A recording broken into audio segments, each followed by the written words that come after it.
Yes sir. Okay बेटा। Yes sir. और ये पीडीएफ भी शो हो रहा है? Yes sir. ओके। हैंड में कैसे कनेक्ट ना हो रहा है यार। ये प्लीज अपना माइक म्यूट रखे करें।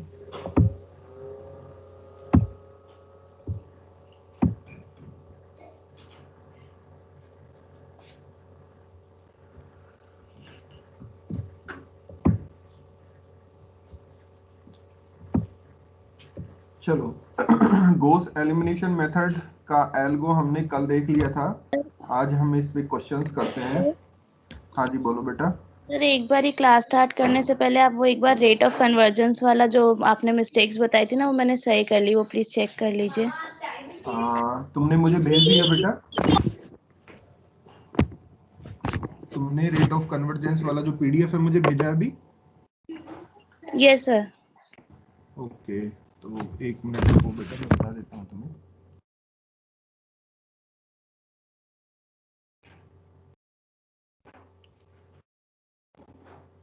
कल राजेश ने भी भेजा था बेटा, मैं देख नहीं पाया तुम्हारा वो, तो मैं भेजता हूँ तुम्हें भी बताता हूँ।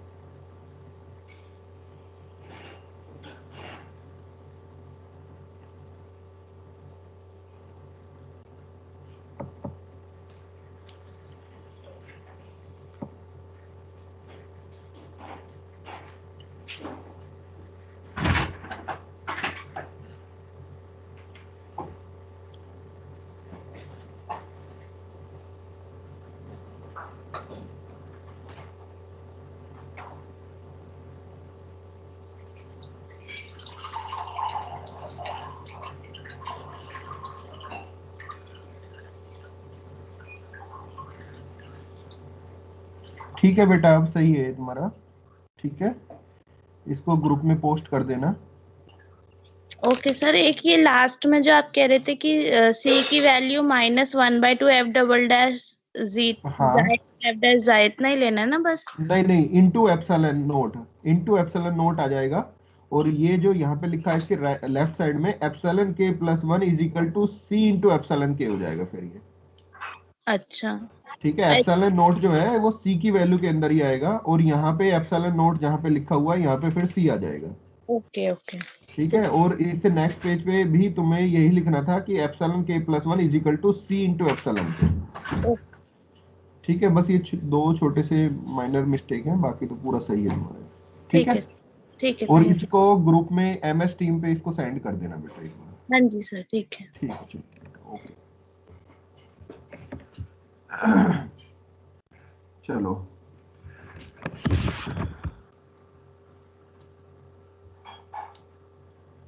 एक मिनट रुकना बेटा, मैं स्पेक्स ले लूँगा अपना, स्पेक्स मेरा दूसरे रूम में है।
चलो बेटा स्टार्ट करते हैं। एक तो बेटा ये ध्यान रखना, अब धीरे धीरे कॉलेज ओपन हो रहे हैं, ठीक है, तो इस बार माइंड से निकाल देना कि पेपर शायद ऑनलाइन मोड में हो।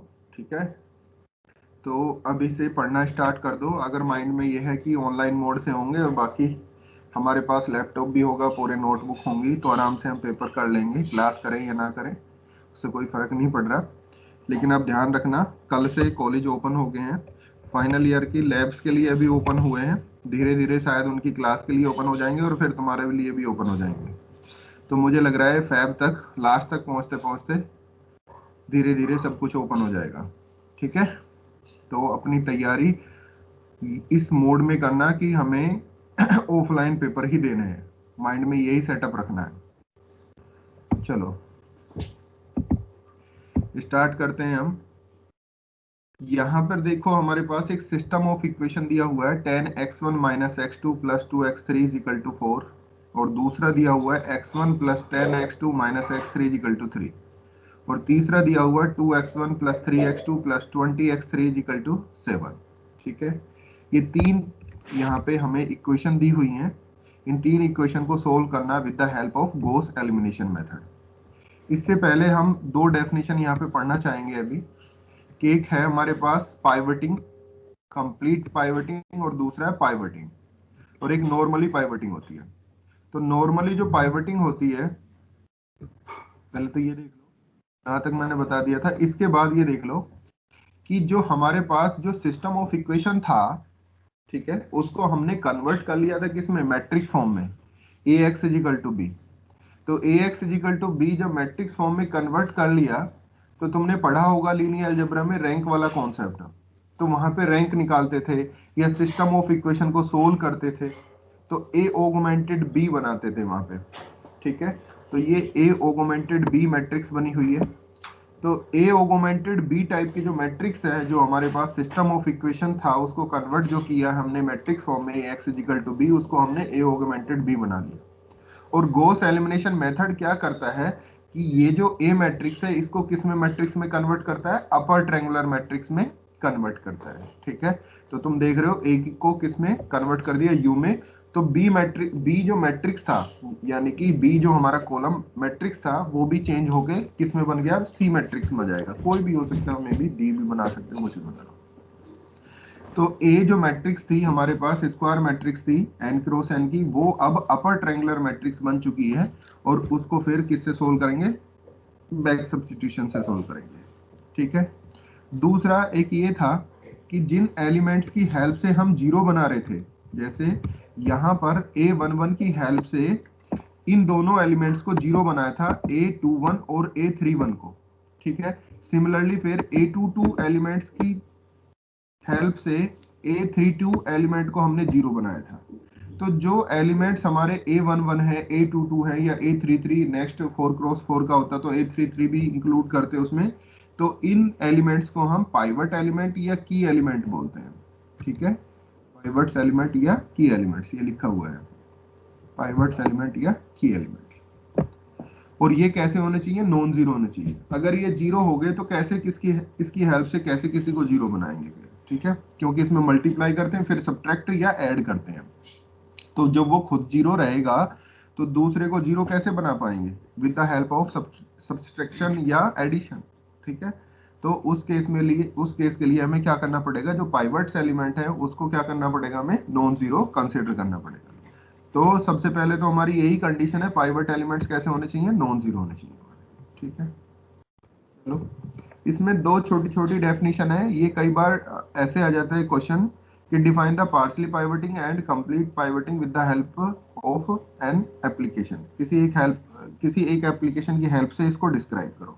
ठीक है, तो ये 2-3 नंबर में पूछा जा सकता है, नहीं पूछा जा सकता तो कम से कम इस पे क्वेश्चन जरूर पूछा जाएगा पार्शियली पाइवटिंग पे, और कंप्लीट पाइवटिंग के क्वेश्चन नहीं आएगा, इसकी डेफिनेशन आ सकती है। तो एक बार पढ़ लेते हैं इसको कि किस तरीके से इसको कंसीडर करेंगे हम, कैसे इसकी डेफिनेशन होगी। ये कह रहा है इन the first stage of elimination, यानी कि जब हम अपने क्वेश्चन को स्टार्ट करेंगे, उसको फर्स्ट स्टेज बोल रहा है उसको। इन the first stage of elimination, यानी कि फर्स्ट डायगोनल एलिमेंट का जो पहला पॉइंट है, उसकी हेल्प से जो उससे नीचे वाले जो एलिमेंट है उसको जो जीरो बनाएंगे, उसको हम फर्स्ट स्टेज ऑफ एलिमिनेशन बोल रहे हैं। तो in the first stage of elimination the first column is search for the largest element in magnitude. पहले कॉलम में हम क्या सर्च करेंगे, लार्जेस्ट एलिमेंट। ठीक है, in magnitude with modulus search करेंगे, and brought as the first pivot by the interchanging the first equation. जहां भी वो मिलेगा, सपोज करो 4th रो में मिल गया हमें, उसको क्या कर लेंगे, हम इंटरचेंज कर लेंगे with the equation having the largest element in the magnitude. ठीक है, यानी कि हमने क्या किया कि फर्स्ट कॉलम पकड़ा और उसको चेक किया विद मॉडुलस। अगर कोई नेगेटिव साइन के साथ है तो उसको पॉजिटिव ही मानेंगे हम। उसको चेक किया और उसमें जो लार्जेस्ट एलिमेंट होगा उसको हम पाइवट एलिमेंट बनाएंगे। ठीक है, सपोज करो कुछ देर के लिए अभी यहाँ ही आ जाते हैं इसी क्वेश्चंस में। जैसे ये था, यहाँ पे ये दिया हुआ है, तो फर्स्ट कॉलम हमारा ये रहा होगा 10 1 2। तो इन 10 1 2 में जो लार्जेस्ट एलिमेंट है, तो लार्जेस्ट एलिमेंट इज 10, तो 10 को हम क्या बनाएंगे, पाइवट एलिमेंट बनाएंगे। तो वो ऑलरेडी पाइवट एलिमेंट के ही प्लेस पे रखा हुआ है अगर पार्शली पाइवटिंग हम यहाँ पे करते हैं। सपोज करो ये 10 जो है यहाँ पे 2 की जगह होता, तो हम इसको क्या करते, इंटरचेंज करते। इस थर्ड इक्वेशन को हम कहाँ लिखते हैं, फर्स्ट पे, और इस फर्स्ट इक्वेशन को कहाँ लिखते हैं, हम थर्ड पे लिखते हैं। ठीक है, सेम इसी तरीके से अगर इंटरचेंज हमें मैट्रिक्स फॉर्म में करना होता तो हम क्या कर देते, रो को इंटरचेंज कर लेते, फर्स्ट और थर्ड रो को। ठीक है, तो इस तरीके से चेक करते हैं। यहां तक आ गया। इसके बाद कह रहा है in the second elimination stage the second column is search for the largest element in magnitude among the n-1 element. ये ध्यान रखना कि पहले वाले में वो n एलिमेंट की बात कर रहा है, लेकिन दूसरी में सर्चिंग जब होगी सेकंड कॉलम में तो वो n-1 एलिमेंट की बात कर रहा है। ठीक है, और ये कह रहा है कि n-1 element leaving the first element, first element को छोड़ना है और बाकी के जो रेस्टिंग n-1 एलिमेंट है उसमें सर्च करना है। जैसे सपोज करो इसी क्वेश्चंस को देखते हैं। यहां पर जब इसका पार्शली पाइवटिंग हो जाएगी यहाँ पे, और यहाँ पे ये 10 यहाँ पे रखा हुआ है, इसकी हेल्प से हम इस जगह पे क्या करेंगे, जीरो बना लेंगे यहाँ पे। ठीक है, जब ये जीरो बन जाएगा तो अब क्या करेंगे, इस पॉइंट की हेल्प से यहाँ पर जीरो बनाएंगे इस 3 की जगह पर। तो ये जो 10 है, ये 10 है, या 10 से नीचे के जो भी एलिमेंट्स होंगे उनमें हम सर्च करेंगे, ना कि ये फर्स्ट एलिमेंट में हम सर्च करेंगे। ठीक है, तो यहाँ पे 10 और 3 दो ही एलिमेंट है, इन दोनों में जो लार्जेस्ट एलिमेंट होगा वही हमारा क्या बन जाएगा, पाइवट एलिमेंट बन जाएगा। ठीक है, तो 10 ही लार्जेस्ट एलिमेंट है, तो ऑटोमेटिकली 10 ही हमारा क्या हो जाएगा यहाँ पे, लार्जेस्ट एलिमेंट। लेकिन ये 10 अभी हमें फर्स्ट स्टेज में ही दिख रहा है, लेकिन जब फर्स्ट स्टेज हम लगा देंगे उसके बाद यहाँ पे 10 की जगह कुछ और चेंज होके आएगा। क्यों, क्योंकि जो हम ऑपरेशन लगाएंगे, रो ऑपरेशन, जिसकी हेल्प से हम यहाँ पे सेकंड रो के फर्स्ट एलिमेंट में और थर्ड रो के फर्स्ट एलिमेंट को जीरो करेंगे, तो उसी तरीके से हमारा 10 भी और 3 भी क्या हो जाएंगे, चेंज हो जाएंगे। ठीक है, तो अभी हम नहीं देख पाएंगे इसको, ये आफ्टर फर्स्ट स्टेज के बाद देख पाएंगे। तो ध्यान रखना यहाँ पर हमारे पूरे n एलिमेंट थे, यानी कि जितनी इक्वेशन थी उतने n एलिमेंट्स है हमारे पास। 3 इक्वेशन है तो 3 ही एलिमेंट्स है, n इक्वेशन होती है तो n एलिमेंट्स होते हैं। सपोज यहाँ पर नेक्स्ट स्टेज में अभी हमारे पास 3 इक्वेशन है तो 2 एलिमेंट्स हो गए, लेकिन अगर n इक्वेशन रही होती तो n-1 बन जाएंगे। क्यों, क्योंकि फर्स्ट एलिमेंट्स को हम हटा देंगे। यहाँ पर क्या क्यों हटा रहे हैं, इसलिए तो हटा रहे हैं क्योंकि ये पाइवट है और इससे नीचे वाले को हमें जीरो बनाना है, तो इनमें ही तो सर्च करेंगे, इसका तो कोई रोल ही नहीं है, ना तो इसको जीरो बनाना ना इसकी हेल्प से जीरो बनाना, तो इसलिए इसको अपनी इस कैलकुलेशन से बाहर रखा। ठीक है, क्लियर है। अब नेक्स्ट में यही हमारा क्या होगा, बाद में पाइवट एलिमेंट होगा, तो इसमें तो कोई दिक्कत है ही नहीं हमारे पास। तो अब चलते हैं हम, ये पार्शली पाइवटिंग की डेफिनेशन होगी यहाँ पे। फर्स्ट ये हो गया यहाँ पे कि in the second stage the second column is search for the largest element in magnitude among the n-1 elements leaving the first element, and this element is brought as the second pivot by interchanging the second equation with the equation having the largest element in magnitude, and this procedure is continue until we arrive at the equation 3.19, जब तक कि last equation पर नहीं पहुंच जाते। we have thus the lead to the following algorithm to find the pivot element, और हम क्या करते हैं कि इस एल्गो के थ्रू हम क्या कर रहे हैं, उस पॉइंट को फाइंड आउट कर रहे हैं। ठीक है, कि i less than equal to n और k ग्रेटर देन, तो मैक्सिमम ऑफ ai के kth इटरेशन, ये kth स्टेज के बाद है। ठीक है ना, जो यहाँ पे हम पढ़ रहे थे 2 2 1 1 ये था ना, यहाँ पे देखो 2 2, ये 2 2 लिखे थे, ये आफ्टर फर्स्ट स्टेज के बाद है, यानी कि सेकंड स्टेज के अंदर आ चुके हैं। जब फर्स्ट स्टेज के बाद आएगा तो उसके बाद लिखे हुए हैं, ये 3 3 जो लिखा हुआ है ये आफ्टर सेकंड स्टेज के बाद है। तो सिमिलरली यहाँ पे ये किसके बाद है, ये k-1th स्टेज के बाद होगा, ये जो वैल्यू लिखी हुई है इसमें। ये k माइनस 1th स्टेज की बात है। तो इस तरीके से हम क्या कर सकते हैं, इसको फाइंड आउट कर सकते हैं। तो पहले इसको पार्शली पाइवटिंग से ही हमारा काम चल जाएगा। कंप्लीट पाइवटिंग मैं बाद में बता दूंगा, नहीं तो तुम घूम जाओगे। फिर अभी इतना ही रखना माइंड में, इसके बाद फिर कंप्लीट पाइवटिंग पाएंगे। तो एक क्वेश्चन कर लेते हैं पहले। जब तक हम क्वेश्चन नहीं करेंगे तब तक हमारी समझ में कुछ भी नहीं आएगा। तो हमारे पास ये क्वेश्चंस है। अभी इस क्वेश्चंस में इसने कुछ नहीं दिया कि पार्शली पाइवटिंग यूज करनी है या नहीं करनी। अगर नहीं दिया हुआ तो वहां पे कोई जरूरत नहीं है पार्शली पाइवटिंग की। अगर उसने स्पेशली मेंशन कर दिया with the help of partially pivoting, तो हमें पार्शली पाइवटिंग वहां पे यूज करनी है। ठीक है। तो अब ये सिस्टम ऑफ इक्वेशन दिया हुआ, चाहे तो इसको मैट्रिक्स फॉर्म में भी कन्वर्ट कर सकते हो, चाहे तुम इक्वेशन फॉर्म में भी रख सकते हो, जैसे तुम्हारा मन करे वैसे कर लेना। मैं अभी तुम्हें इक्वेशन फॉर्म में करा देता हूँ, एक क्वेश्चन तुम्हें मैट्रिक्स फॉर्म से करा दूंगा, तो दोनों क्वेश्चन तुम्हारे तैयार हो जाएंगे, दोनों टाइप के। ठीक है। अब यहाँ पे देखो कि हमें क्या करना है। ये जो tan दिया हुआ है, अब यहाँ पे कोई हम पार्शली पाइवटिंग यूज नहीं कर रहे, अब जो यहाँ दिया हुआ है बस उसके अकॉर्डिंग ही चल रहे हैं। अब इस tan की हेल्प से हम यहाँ भी जीरो बनाएंगे x1 की जगह पे, और इस 2x1 की जगह भी जीरो बनाएंगे। तो सबसे पहले पाइवटिंग का रूल क्या होता है कि जिस एलिमेंट को पाइवट बना रहे हैं वहां पे हमें सबसे पहले 1 बनाना होता है। ठीक है। क्या बनाना होता है? 1 बनाना होगा। तो सबसे पहले काम हमारा ये होगा कि इसकी जगह पे हम क्या कर लें, 1 बना लें, जिससे कि हमारी कैलकुलेशन इजी हो जाए। जैसे ही मैं यहाँ पे 1 बनाऊंगा तो 1 कब बनेगा? 9 सब्ट्रैक्ट करके नहीं, 10 से डिवाइड करके। जैसे ही मैं यहाँ पे 10 से डिवाइड करूंगा तो मेरा क्या बन जाएगा, x1 की जगह पर कोफिशिएंट उसका 1 आ जाएगा। तो x1 minus 1/10 x2 plus 1/5 x3 is equal to 4/10, ये आ जाएगा। अब ये x1 हो गया तुम्हारा यहाँ पे इसका कोफिशिएंट 1। अब इसकी हेल्प से हमें यहाँ पर ये जो सेकंड दिया है ये भी जीरो बनाना है और थर्ड वाला भी जीरो बनाना है। और हमेशा ध्यान रखना है कि जो पाइवट एलिमेंट है उसको हमें सब्ट्रैक्ट ही करना है, उसको हमें क्या करना है, सब्ट्रैक्ट ही करना है। तो सेकंड इक्वेशन में से अगर मैं फर्स्ट इक्वेशन को सब्ट्रैक्ट कर दूं तो मेरा ये पॉइंट जीरो हो जाएगा, नहीं हो जाएगा? बताओ। ये पॉइंट मेरा जीरो हो हो जाएगा। जाएगा सर। सिमिलरली यहाँ पर जब ये 1x1 है और यहाँ पे 2x1 है, तो अब मैं इसमें 1 वाली में 2 से मल्टीप्लाई कर दूं और थर्ड में क्या कर दूं, सब्ट्रैक्ट कर दूं थर्ड से, तो मेरा यहाँ भी क्या हो जाएगा, जीरो हो जाएगा। क्यों क्यों कर रहा हूं ऐसा? क्योंकि मुझे अपर ट्रायंगुलर मैट्रिक्स बनानी है। गॉस एलिमिनेशन मेथड में यही कहता है कि जो मैट्रिक्स दी हुई है उसको अपर ट्रायंगुलर मैट्रिक्स में कन्वर्ट कर लो और उसके बाद बैक सब्स्टिट्यूशन से सोल्व कर लो। ठीक है। तो यहां भी कितना हो जाएगा, जीरो हो जाएगा। तो अब देखते हैं जरा।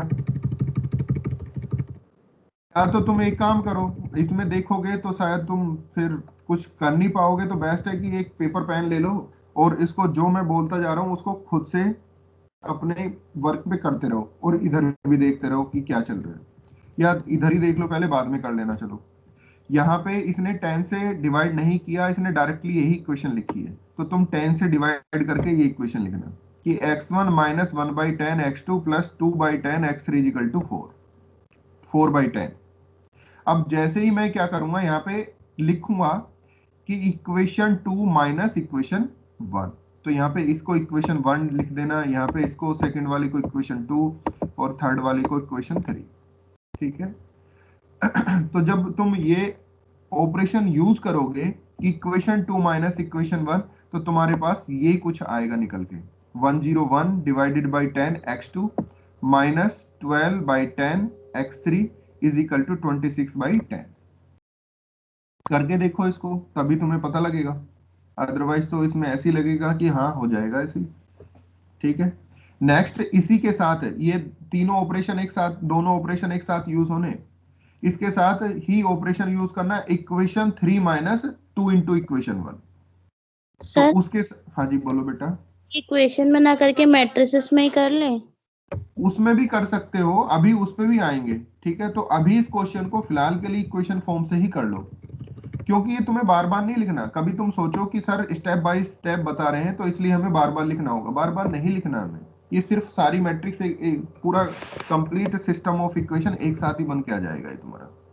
यहाँ पे लिखो, लिखो, चलो मैं लिखवाता हूँ। Now now 10 is the first pivot element. 10 is the first pivot element.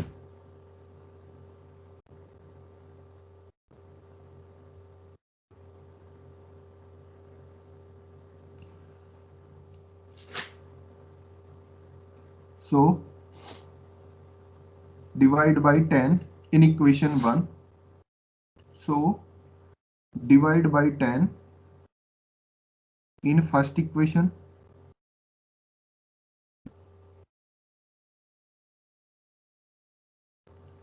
फिर लिखो equation 2 minus equation 1, next line में लिख लेना इक्वेशन 2 माइनस इक्वेशन 1, और फिर लाइन छोड़ के या एंड करके लिख लेना इक्वेशन 3 माइनस 2 इंटू इक्वेशन 1।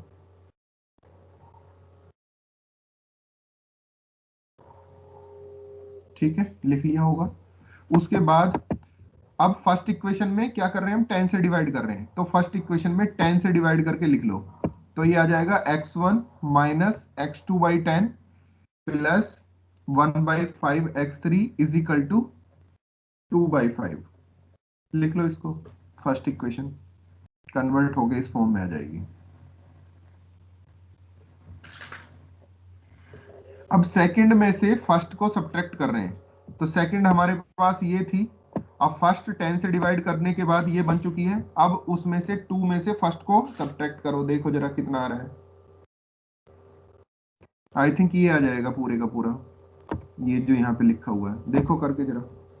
जब तक नहीं करोगे तब तक ऐसी लगेगा कि पता नहीं क्या हो रहा है।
आगे बेटा सेकंड में जब ऑपरेशन लगाओगे, सेकंड माइनस फर्स्ट करोगे, तो देखो यही आ रहा होगा 101 upon 10 x2 minus 12 upon 10 x3 is equal to 26/10 आ रहा है, चेक करो।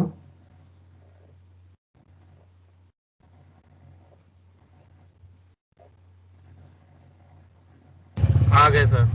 ओके, अब थर्ड में क्या कर रहे हो तुम, थर्ड माइनस 2 इंटू 1 कर रहे हो, 2 इंटू 1, तो उसके बाद ये आ रहा होगा, देखो इसी के साथ इसके नीचे ये लिख देना 32/10 x2 plus 196/10 x3 is equal to 62/10। इसको अभी इसी फॉर्म में लिखना, रेशनल फॉर्म में। कभी इसको पॉइंट में लिख दोगे तो दिक्कत हो जाएगी तुम्हारे लिए, बहुत बड़ी कैलकुलेशन हो जाएगी, तो पॉइंट में लास्ट में लिखना है जब बिल्कुल फाइनल आंसर करना है हमें।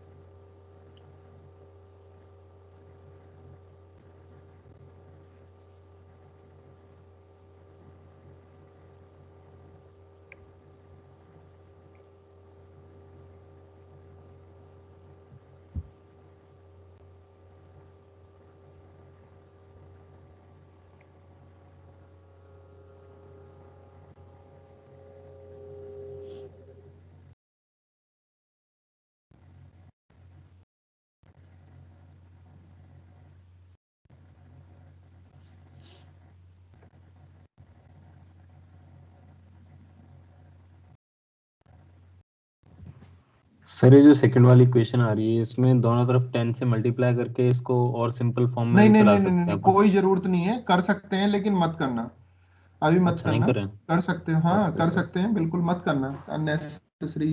वो जब मैट्रिक्स फॉर्म में जाओगे ना तब तुम्हारा माइंड फिर भी वहीं ऐसे ही वर्क करेगा, तो दिक्कत होगी। क्योंकि अभी इसकी हेल्प से हमें फिर इनवर्स भी फाइंड आउट करना है, तो वहां पे प्रॉब्लम क्रिएट हो जाएगी फिर। ठीक है, तो अभी नहीं करना, वो बताऊंगा, वो बाद में जब कंप्लीट हो जाएगा चैप्टर तब बताऊंगा कि कैसे कैसे और भी क्या क्या कर सकते थे इसमें। Yes sir. सर सेकंड वाला इक्वेशन 3 माइनस 2 इंटू इक्वेशन 1 करना है कि इक्वेशन 2? बेटा वन से ही, जहां पे पाइवट एलिमेंट होगा उसी की हेल्प से करना है हमें, तो अच्छा, टू का तो कोई मतलब ही नहीं है, पाइवट एलिमेंट कहाँ है हमारा, वन में है, तो और हमेशा वन को ही सब्ट्रैक्ट करना है। ठीक है, विद द तो हेल्प ऑफ पाइवट एलिमेंट। जो 10 से डिवाइड करके आई है वही वाली इक्वेशन लेंगे ना, मतलब? हाँ हाँ बिल्कुल बिल्कुल बेटा वही। हम्म।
हो गया बेटा, ये थर्ड इक्वेशन आ गई होगी अब तुम्हारी।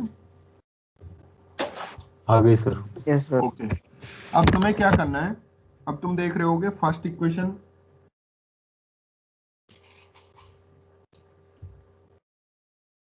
फर्स्ट इक्वेशन x1 के नीचे जो भी हमारे x1 के कोफिशिएंट है वो जीरो बन चुके हैं। ठीक है, अब हमारा ये 10x2 था, अब तुम देख रहे हो 10x2 की जगह 101 अपॉन 10 आ चुका है। मैं यही बात समझा रहा था तब तुम्हें। अब इसकी इसकी हेल्प से 101 अपॉन 10 की हेल्प से ये 32/10 जो दिया हुआ है यहाँ पे क्या करना है, हमें जीरो बनाना है। ठीक है, और जैसे ही मैं इसको जीरो बना लूंगा तब मेरा ये पूरा सिस्टम ऑफ इक्वेशन किस में कन्वर्ट हो जाएगा, अपर ट्रायंगुलर मैट्रिक्स में कन्वर्ट हो जाएगा। ठीक है, तो मैंने पहले भी बताया था कि अब ये क्या होगा, मेरा पाइवट एलिमेंट है, ये हमारा की एलिमेंट है, तो इस की एलिमेंट को हमें क्या बनाना है, सबसे पहले वन बनाना है। अब इस फर्स्ट इक्वेशन से हमें कुछ लेना देना नहीं है। ठीक है, ये बाद में काम आएगी x1 की वैल्यू फाइंड आउट करने के लिए। तो अब इस पाइवट एलिमेंट की हेल्प से हमें यहाँ पे 32/10 को क्या करना है, जीरो बनाना है। तो मैं क्या करूंगा, सबसे पहले तो हमारा काम ये होता है कि पाइवट एलिमेंट की जगह वन बना लो। तो वन कब बनेगा कि इक्वेशन सेकंड में अगर मैं 10/101 से मल्टीप्लाई करूं तभी तो वन बनेगा मेरा यहाँ x2 की जगह। ठीक है, तो करो, लिखो नेक्स्ट, उसमें नेक्स्ट स्टेज में कि इक्वेशन 2 मल्टीप्लाई बाई 10/101।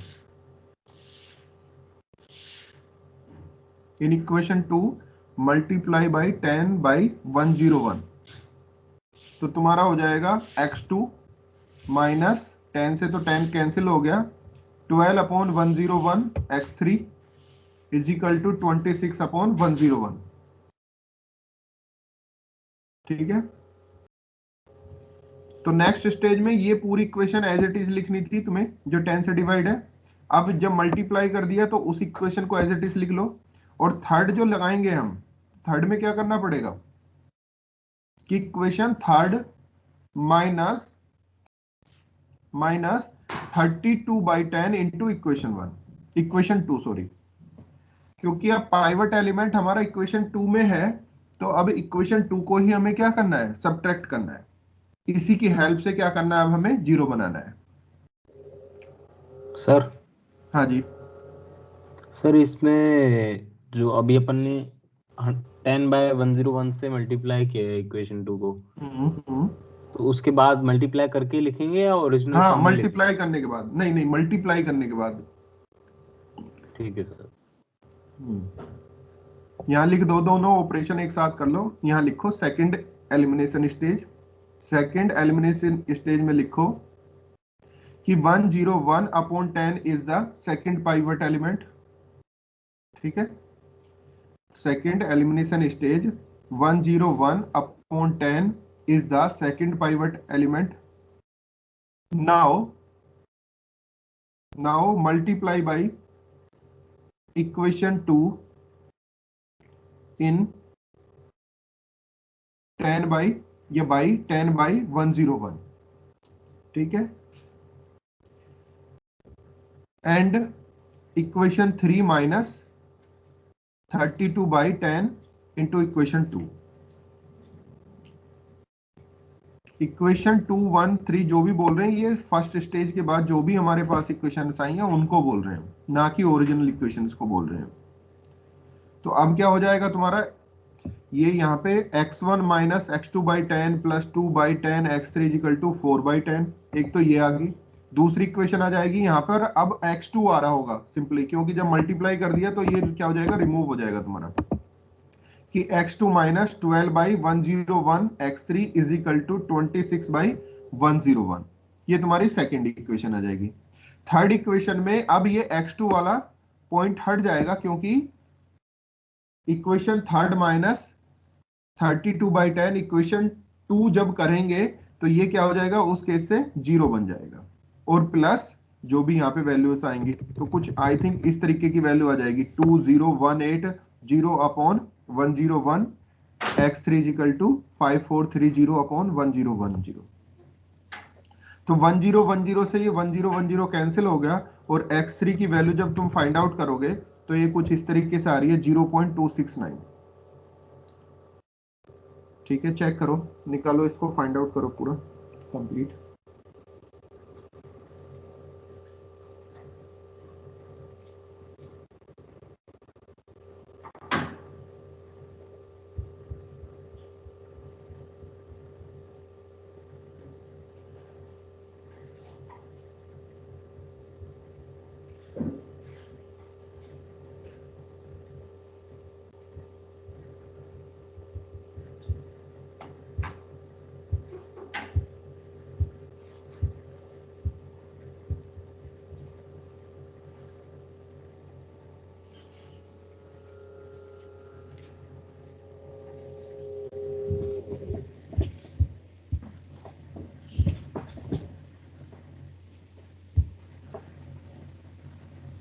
आ गई सर। ओके, तो x3 की वैल्यू आ गई। x3 की वैल्यू उठा के इक्वेशन 2 में रख दोगे, यहाँ पे ये जो इक्वेशन बनाई थी अभी तुमने, तो x2 की वैल्यू मिल जाएगी तुम्हें, देखो रख के। और इन दोनों वैल्यू को उठा के इक्वेशन 1 में रख दो, यानी कि यहाँ पे जो 10 से डिवाइड करने के बाद बनाई थी, तो तुम्हें x1 की वैल्यू मिल जाएगी।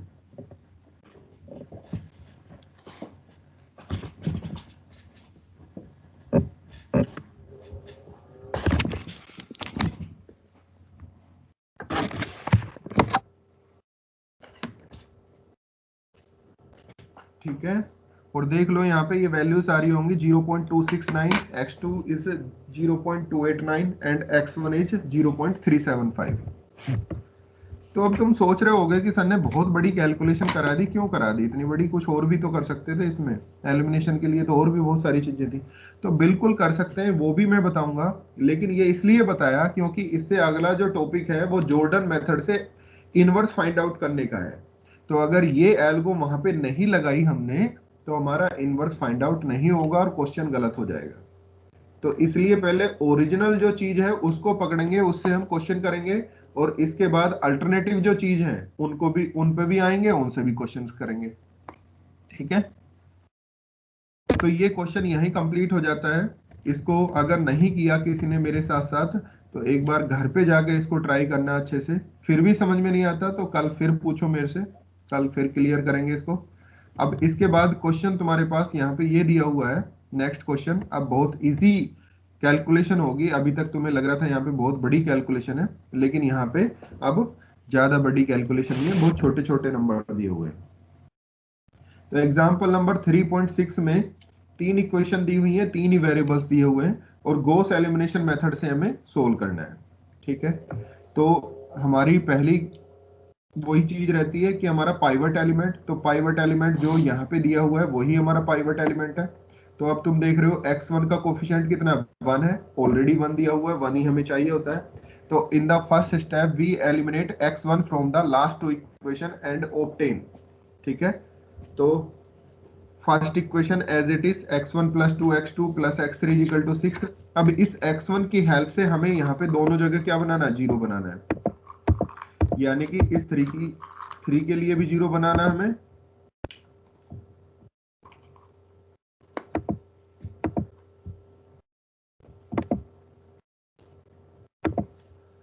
यहाँ पे ये 3 भी 0 बनाना है और 2 भी 0 बनाना है। तो मैं क्या करूंगा, इक्वेशन 2 - 3 × इक्वेशन 1 और इक्वेशन 3 - 2 × इक्वेशन 1, यानी कि 2 में से मैं 1 को घटा दूंगा 3 से मल्टीप्लाई करके 1 के अंदर, और इक्वेशन 3 जो दी हुई है इक्वेशन 1 को सब्ट्रैक्ट ही करना है हमें 2 से मल्टीप्लाई करके। तो देखो जरा करके कितना आ रहा है तुम्हारा, एक स्टेप में कंप्लीट हो जाएगा तुम्हारा क्वेश्चन। करो जरा इसको, बहुत छोटा सा क्वेश्चन है, बात वही आ जाती है कि दोनों क्वेश्चन देखो 3 वेरिएबल्स के हैं, 3 इक्वेशन के हैं, लेकिन एक क्वेश्चन में कितना टाइम लग रहा है, दूसरे क्वेश्चन में कितना टाइम लग रहा है। तो बस यही पेपर सेटर वाली बात होती है कि पेपर सेटर तुमसे कौन सा क्वेश्चन सॉल्व कराता है, ज्यादा कैलकुलेशन कराना चाहता है या कम कैलकुलेशन कराना चाहता है तुमसे।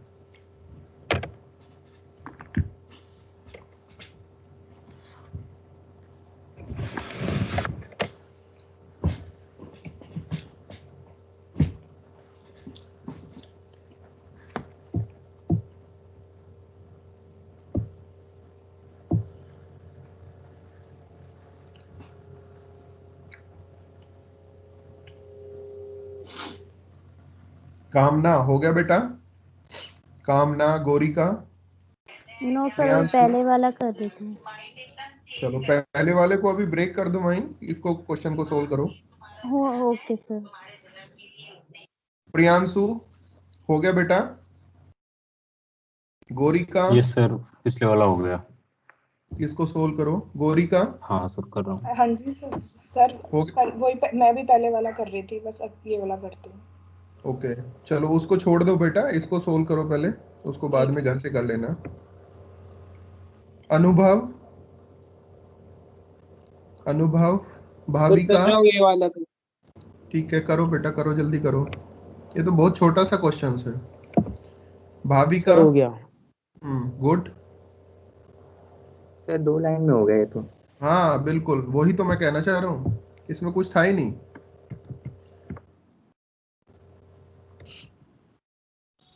जैसे 3 से मल्टीप्लाई किया इक्वेशन 1 में और सब्ट्रैक्ट किया, सॉरी, इक्वेशन 1 में 3 से मल्टीप्लाई किया और इक्वेशन किया 2 से, सब्ट्रैक्ट किया 2 से, तो 3x1 से 3x1 कैंसिल हो जाएगा, 3x2 से 3x2 कैंसिल हो जाएगा, और ये 3x3 है, यहाँ पे 4x3 है तो x3 बच जाएगा। तो देख लो तुम यहाँ पे x3 ही बच रहा है हमारा सेकेंड इक्वेशन में।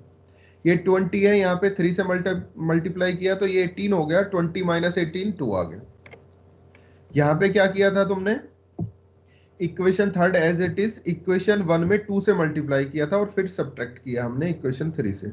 तो 2x1 माइनस 2x1 कैंसल, ये x2 था, यहाँ पे 2x2 आया, सब्ट्रैक्ट किया तो माइनस के x2 बच गए, और ये 3x3 है, यहाँ पे 2x3 है तो x3 आ गया, और ये हो गया 12 और ये 13 है तो 13 माइनस 12 1 आ गया। तो अब यहाँ पे ये सिचुएशन आ गई कि जो तुम्हारा सेकंड पाइवट एलिमेंट है वो सेकंड इक्वेशन में मिलना चाहिए, लेकिन वहां तुम देख रहे हो वो 0 है। और मैंने अभी तुम्हें डेफिनेशन में बताया था कि पाइवट एलिमेंट हमेशा कैसा होना चाहिए, नॉन जीरो होना चाहिए, लेकिन यहाँ तो 0 आ रहा है। तो अब जब 0 आ रहा है तो इसको कैसे सोल्व करें, इसके लिए हमें क्या करना पड़ेगा, फिर अपना पाइवट एलिमेंट कुछ और बनाना होगा। और वो और कैसे बनेगा, उसके लिए हमें अपनी इक्वेशन को क्या करना होगा, इंटरचेंज करना होगा। ठीक है, तो मैं इक्वेशन थर्ड और इक्वेशन 2 को इंटरचेंज कर लूं तो अब मेरे पास ये सिस्टम ऑफ इक्वेशन बन जाएगा। देखो यहाँ पे कि x1 plus 2x2 plus x3 is equal to 6 और minus x2 plus x3 is equal to 1 and last equation is x3 is equal to 2। ठीक है, तो इसने यही लिखा है यहाँ पे, the pivot in the second equation is 0 and so we cannot proceed as usual. We interchange the equation 2 and 3 before the second step. We obtain the upper triangular matrix. जैसे ही हमने इंटरचेंज किया तो ये ऑटोमेटिकली हमारी क्या बन गई, upper triangular matrix बन गई। और जब ये अपर ट्रायंगुलर मैट्रिक्स बन गई तो अब आगे कुछ करना ही नहीं है हमें, क्योंकि हमारा तो काम ही ये है कि जो मैट्रिक्स दी हुई है उसको कन्वर्ट करना है किसमें, अपर ट्रायंगुलर मैट्रिक्स में, और वो बन चुकी है। तो अब इसको बैक सब्स्टिट्यूशन की हेल्प से सोल्व कर लो। तो यहाँ से तुम्हें सीधा सीधा x3 की वैल्यू कितनी आ गई, 2 आ गई। x3 की वैल्यू उठा के इक्वेशन 2 में रख देंगे तो यहाँ पे इक्वेशन 2 में x2 की वैल्यू कितनी आ जाएगी, 1 आ जाएगी। 1 और 3 यहाँ पर रखेंगे हमें इक्वेशन 1 में, तो x1 की वैल्यू कितनी आ गई हमारे पास, 3 आ जाएगी। तो 3 1 2 इसका क्या हो जाएगा, सॉल्यूशन हो जाएगा।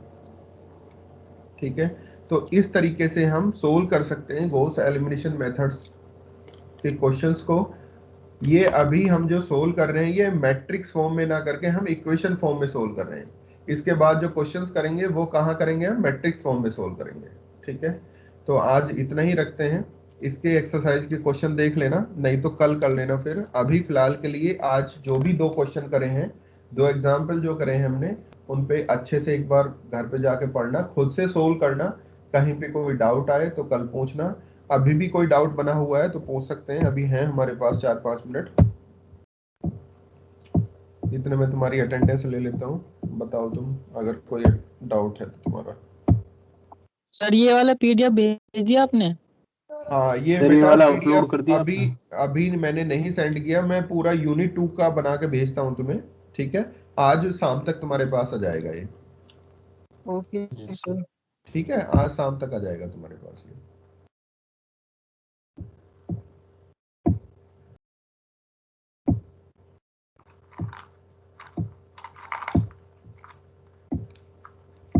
बताओ बेटा कोई डाउट है तो।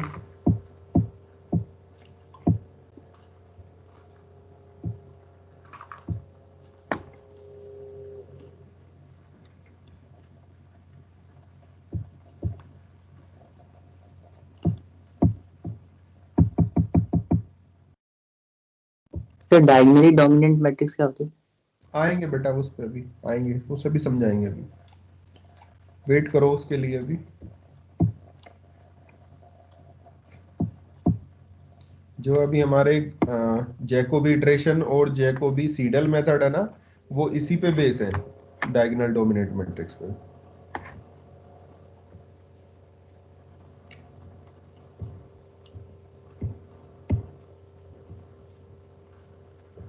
चलो बेटा तुम्हारी अटेंडेंस आ चुकी है, लीव कर सकते हो अब तुम।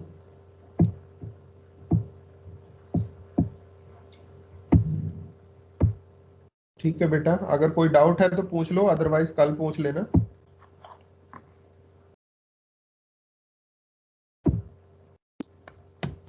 सर हाँ बेटा बताओ। सर जैसे इसने ये लिखा है here is the pro pivot वगैरह, जो इसने लाइन ली है, हमें भी लिखनी पड़ेगी?